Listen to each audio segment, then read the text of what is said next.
Malakpet police station పరిధిలో ఉన్న Shalivahana Nagar park వద్ద సుమారు 7:30 ప్రాంతంలో కొంతమంది దుండగులు ఒక స్విఫ్ట్ కారులో వచ్చి ఒక వ్యక్తి పైన కాల్పులు చేపడం జరిగింది.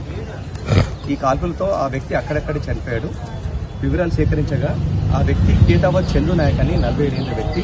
ఇతను సిపిఐ పార్టీకి సంబంధించిన స్టేట్ కౌన్సిల్ మెంబరు. ఇతని యొక్క రెసిడెన్స్ ఈ పక్కనే ఉన్న చైతన్యపురి 2 లిమిట్స్ లో ఉంది. ఉదయము నడక కోసం వచ్చినప్పుడు ఈ గుర్తు తెలియని వ్యక్తులు కొంతమంది అతని పైన కాల్పులు చెప్పగా అతను అక్కడికక్కడనే పడిపోయి మృతి చెందాడు. సంఘటన స్థలం చూసినప్పుడు అక్కడ మాకు 5 రౌండ్స్ దొరికాయి. అందులో 2 అన్ఫైర్డ్ రౌండ్స్ దొరికాయి. 3 ఎంటీ షెల్స్ అక్కడ లభించాయి. క్లూస్ టీమ్ ద్వారా ఇవన్నీ వివరాలు సేకరిస్తున్నాము. అట్లాగే జాగిలం కూడా వచ్చి వెరిఫై చేయగా ఈ దారి ఒకటి ఈ రూట్ నుంచి వెళ్ళినట్టు ప్రాథమికంగా తెలిసింది.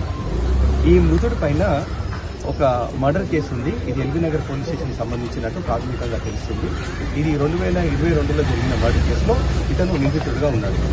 పాత కక్షల నేపథ్యంలో ఈ మర్డర్ జరిగిందని మేము భావిస్తున్నాము.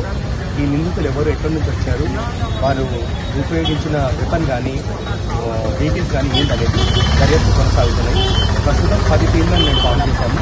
అందరూ వారి దగ్గర లభించిన ప్రాథమిక ఆధారాల పరంగా ఆ దర్యాప్తు అన్ని కోణాల్లో సాగుతుంది. త్వరలో నిందితులను పట్టుకుంటాం. ఇతను సిపిఐ పార్టీలో పనిచేస్తున్నాడు.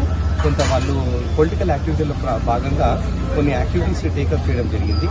అవి కూడా వివరాలు సేకరిస్తున్నాము. ఇంకా మాకు కంప్లీట్ వివరాలు రాలేదు. కుటుంబ సభ్యులు రాజేష్ అన్న వ్యక్తి వల్ల చనిపోయారని అనుమానం వ్యక్తం.